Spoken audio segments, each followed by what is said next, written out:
Everyone, today we would be discussing about Henry Fayol's principles of management, right? So Henry Fayol was born in France in 1841. He is called as father of management studies and thoughts. Now major contributions of Fayol. He made a clear distinction between technical and managerial skills, right? He identified the major steps or functions of management. He developed 14 principles of management to perform managerial activities, right? Now, you can learn these principles of management in an easy way. Now, first is division of work, then authority and responsibility, discipline, unity of command, centralization and decentralization, unity of direction, scalar chain, stability of tenure, remuneration, order, initiative, subordination of individual interest to general interest, equity and esprit de corps, right? Now first is division of work. According to this principle, the whole work must be divided into small tasks or units. Tasks must be assigned to the person according to his or her qualification, capability and experience. He said that not only the factory work but also the technical, managerial and skill jobs should be divided, right? And this will increase the efficiency, specialization and reduce the wastage of resources in the organization. Example, in an organization, people working in different departments such as accounts, research and development, production, marketing, etc., according to their educational qualification, capabilities and knowledge, right? And similarly in a bank अगर आप जाएंगे तो cashier, POs, right, they work in order to maintain the bank and maintain its operations and so that the bank operates efficiently. Clear? Now effects of this principle. अगर ये principal एक organisation में follow होता है then specialisation is achieved and it also improves the efficiency of the work. Now consequences of violation of this principle will lead to lack of efficiency, there will be no specialization and there will be duplication of work, right? Now the next is authority and responsibility. Now if you look at this figure carefully, you will get to know that responsibility flows upward and authority flows downward, right? That is, subordinate is responsible to superior, right? And in authority, superior will command his subordinate. Clear? Now, authority is equal to power to take decision. Authority क्या होता है? Power to take decision. Example, the superior can command the subordinate to do the work. And responsibility is the obligation to complete the work on time. Example, the subordinate is responsible to complete the work on time. Now according to this principle, there must be a balance between authority and responsibility. Only responsibility without authority makes an executive less interested in discharging responsibility. That means एक balance होना चाहिए, ना तो ज़्यादा authority अच्छी है और ना ज़्यादा responsibility अच्छी है, right? Example, if a person is given responsibility to produce 200 units in 1 week time, but he is not given the authority to purchase the raw material, if there is no raw material in the store, he will not be able to complete the work on time. अगर आप किसी को responsibility दे दो but authority नहीं दोगे उस काम करने की, तो आपका जो वर्क है वो कंप्लीट नहीं हो पाएगा टाइम पे, राइट? सो इसके मेरिट्स क्या होंगे? First is no misuse of authority. Clear? Second is it helps in meeting responsibilities on time without any delay. Clear? Now consequences of violation: delay in work, misuse of authority and overburden with excess responsibility. Clear? Now the third is discipline. Discipline is the obedience to organizational rules and rules by the subordinate. मतलब आपके subordinate जो organization के जो rules हैं उसको कितना follow करते हैं. So discipline requires good supervisors at all levels clear and fair agreements and judicious application of penalties, right? Example, employees must honor their commitments towards the organization effectively and efficiently and superiors must also meet their commitments by meeting their promises of increments, promotions, timely payment and etc. अगर superior ये चाहते हैं कि उनके subordinates ठीक से काम करें, then the superior must also honour their commitments, right? अगर एम्प्लॉयज़ अपने कमिटमेंट्स को फुलफ़िल करते हैं तो सुपीरियर्स को भी अपनी कमिटमेंट को फुलफ़िल करना होता है, तभी एक ऑर्गेनाइजेशन में डिसिप्लिन क्रिएट हो सकती है। क्लियर? पॉजिटिव इफ़ेक्ट्स क्या होंगे? एफिशिएंसी इंप्रूव होगी एंड सिस्टमैटिक वर्क होगा ऑर्गेनाइजेशन में, राइट?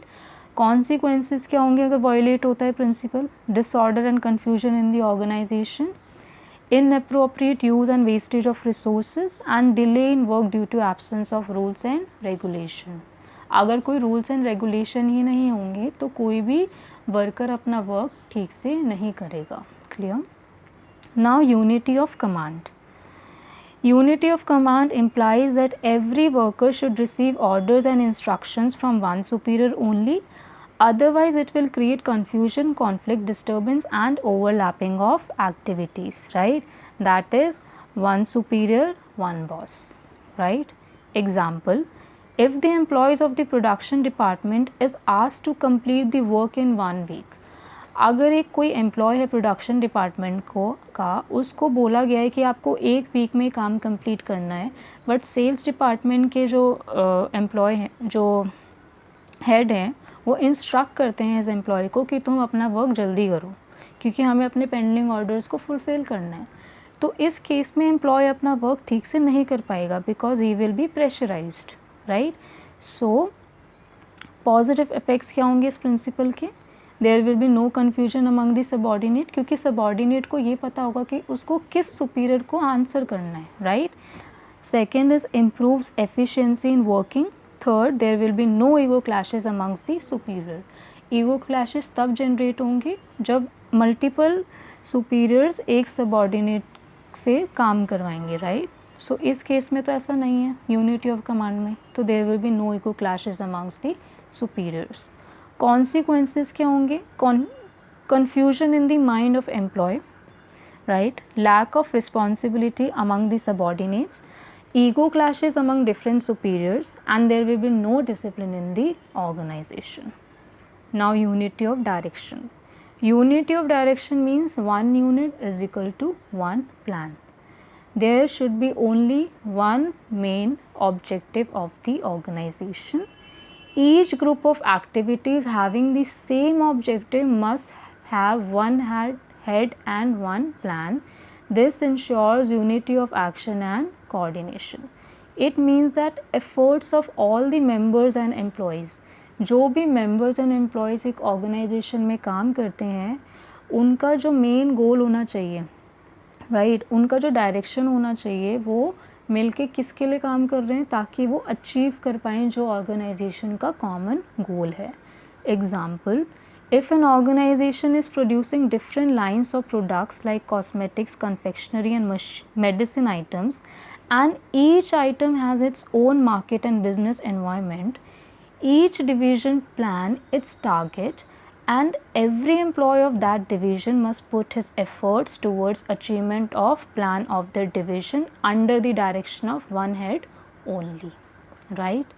Now positive effects क्या होंगे इसके? Achievement of organizational goal and efforts of all the employees get unified and they are directed towards the achievement of one goal only. Consequences, अगर आप इसको violet करते हो इस प्रिंसिपल को तो there will be lack of coordination, right? Wastage of efforts and resources by working in different direction and third, difficulty in achieving the organisational goal. Now what is the difference between unity of command and unity of direction? In unity of command, one subordinate is equal to one boss, and in unity of direction, each group of activities having same objective must have one head. Aim of unity of command is prevent dual subordination and unity of direction is prevent overlapping of activities. Implication of unity of command is it affects an individual employee, and unity of direction is it affects the entire organization, right? Now, subordination of individual interest to general interest. Now, the interest of an organization should take priority over the interest of any one individual employee. Example, if an individual's objective is to earn more remuneration, अगर एक individual का objective है कि मुझे ज़्यादा salary चाहिए और उसका ये भी objective है कि मुझे promotion चाहिए organization में, but organization is facing some financial crisis, तो इस case में क्या होगा? ऑर्गेनाइजेशन ने अपने कुछ एक्सपेंसेस को कट डाउन कर दिया होगा, right? So in this case the individual must sacrifice his interest as when organization will come out from financial crisis, right? Positive effects क्या होंगे? Achievement of organizational goal, and second is coordination between individual and organizational goal. Consequences in case of violation: no achievement of organizational goal, and employees will not be able to work effectively and efficiently and will suffer in the long run, right? Now, remuneration of persons. Now, according to this principle, remuneration of employees should be just and equitable so as to give maximum satisfaction to both the employees and organizational, right? आपको fair wages and salaries पे करनी है, right, ताकि एक जो employ है reasonable standard of living कर सके. Then wages should be set according to the minimum wages acts 1948 in India, right? And at the same time the wages or salary paid by the organization should be within the paying capacity of the company, and wages should be more or equal to the wages paid by the competitors. अगर competitors से आप कम salary दे रहे हैं तो आपके जो employees हैं competitors की कंपनी में चले जाएंगे, राइट? इसलिए या तो आप उनसे ज़्यादा देंगे या तो उनके इक्वल देंगे. Now example, bonus should be paid to the employees by setting a part of profit so that employees feel motivated to put more efforts to do their work and take part in growth of the organization, right? Positive effects क्या होंगे इसके? Employees get motivated and devotion and commitment of employees improve. Consequences क्या होंगे? Increase in turnover of employees and dissatisfaction and demotivation of employees. मतलब आपकी company में ना तो एम्प्लॉयज़ रुकेंगे एंड अगर कोई काम भी कर रहे हैं तो वो हमेशा डीमोटिवेटेड रहेंगे, right? Now the centralisation and decentralisation. Centralization means concentration of decision making authority in few hands at top level. That means जो top level में बैठे हैं वो ही सारे decision ले सकते हैं. And decentralization means evenly distribution of power at every level of management, right?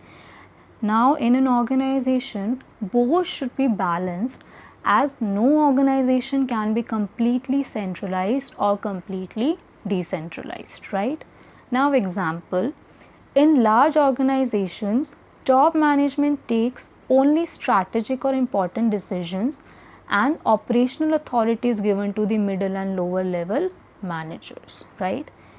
Second example is the panchayat system in our country is a good example of decentralization where the government, being the big organization, gives the decision taking rights to its subordinates, that is village panchayats. Now positive effects क्या होंगे इस principle के? Benefit centralisation and decentralisation दोनों के मिलेंगे, right? And fast decision at lower level and strict control by top level. Consequences क्या होंगे? अगर कंप्लीट सेंट्रलाइजेशन है एक ऑर्गेनाइजेशन में तो डिले इन डिसीजन मेकिंग होगा क्योंकि सारा डिसीजन कौन ले रहा है? Top level management.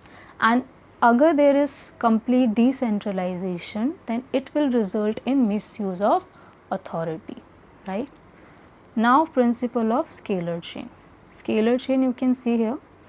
The formal lines of authority between the superiors and subordinates from the highest to lower ranks is known as scalar chain. This chain should not be violated, but in emergency employees at same level can contact through gangplank by informing their immediate superiors. जैसे अगर समझ लो D के superior G हैं, right, first D will go to C, then C to B, B to A to E to F to G, right. This is the way in which the information will be passed in the organization.